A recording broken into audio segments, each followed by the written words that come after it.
Hi, I'm Lizzie. I'm one of the editors at MediaWrites, and I'm delighted to be talking to Ben Greenstone from Tasso Advisory today about the Online Harms White Paper.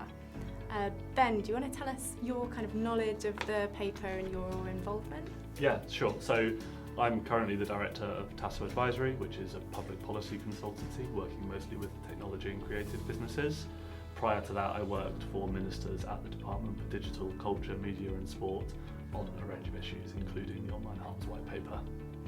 Brilliant. So let's start by just giving people a rough idea of what these proposals involve. I think the centre is this idea of a duty of care that's going to apply. Could you explain what's being proposed there? Yeah, sure. So the duty of care essentially is about making platform businesses responsible in some way for any harm that might come to users through either content that they create, see, share, or any activity they undertake, like interacting with other users. Exactly who will be deciding what that harm looks like and how it will be regulated is yet to be decided.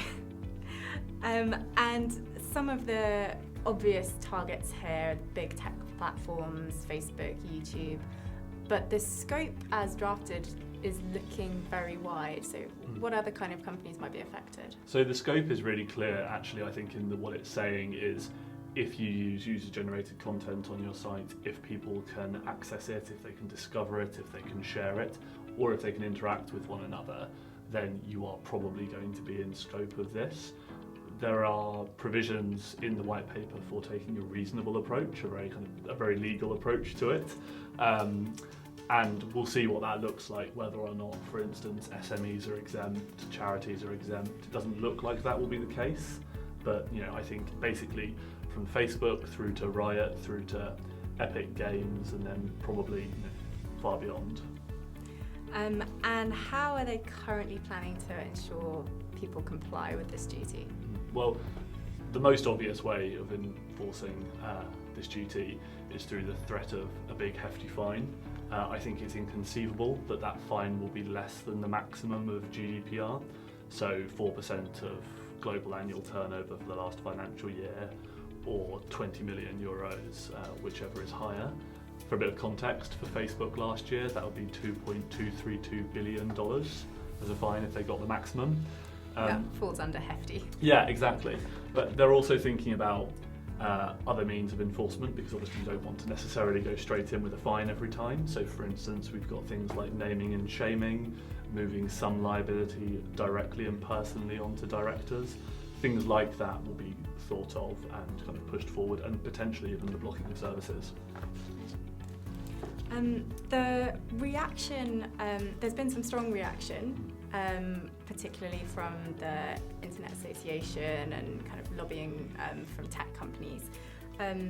But one of the main criticisms is the idea that these proposals are giving too much power to a regulator who's going to be in charge of making decisions on not only platforms' activities, but actually the activities of users on those platforms, so the speech of individuals. Do you think the government has an answer to that criticism? So I think that government historically has struggled with the regulating of nebulous concepts. You have to regulate nebulously to be effective into the future.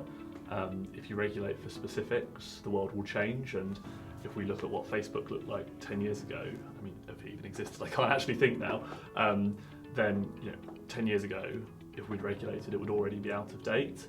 So I have some sympathy with the approach, but I think there's also a legitimate question to be answered about why a regulator that is at least one step removed from accountability is making decisions on what people are allowed to say or not. I expect the regulator will have less power when it actually starts regulating. The interesting question, I think, is whether or not government makes that decision or where Parliament makes it for it. Because this idea of harm is particularly nebulous, and they're talking about not just harm to individuals, but harm to our democracy or our social values. This is very vague. And society's view of what harm is changes as well, right? So I think personally it is very important actually that harm isn't outsourced to an organisation that is not accountable in the most direct form. we'll see what they come up with. And then thinking about the companies that are going to be impacted by these proposals, some of the suggestions in the white paper seem to look to answers from technology. So the idea of machine learning applications that can perform age verification or AI content filtering. Yeah. Do you think the technology is up to this task? Is that where companies should be looking? So I think that some of the answer will be in technology, and ultimately these are technology platforms and they will need to look at how their technology works. But I certainly don't think that the sole answer will lie with the technology. We've seen already through government's own work, actually, how hard it is to age verify people, even to be over 18. Lots of these services, you've got 14, 15, 16-year-olds using it. Much more difficult to age verify because they tend not to have a form of ID. So I don't think that technology is actually going to be the answer to lots of what the white paper is looking to do. I think what will be the more important approach actually is the changing of incentives. So for instance, rather than looking at how much engagement you get, looking at the quality of engagement. Right. And if that starts to be your economic driver, then I think we'll see services designed in a way that kind of avoids some of the harm that we worry about. There's some focus in the white paper on safety by design. That seems to be where the government's kind of pushing people to look. Is there an opportunity maybe there for innovative companies in the UK? Yeah, I think absolutely there is. We've actually already seen it with GDPR, right? There is a whole new kind of sector of the digital economy that now helps businesses comply with GDPR as a service. So I'm sure that will come in and be a helpful additional tool for businesses, and indeed will support businesses in and of itself. Yeah. We are into a new administration since these proposals came out in April. Do you think the current administration are behind them? Is it going to change how they might be implemented? Well, the Queen's speech was yesterday, and the proposals made it in to the Queen's speech. So we have to, I think, assume yes. But it is fair to say that this Prime Minister probably holds principles of free speech especially close to his heart, having been a former journalist. I know that he worried about the implications of the white paper a lot when he was Foreign Secretary, so we'll see what changes. Finally, you're obviously advising companies in this space.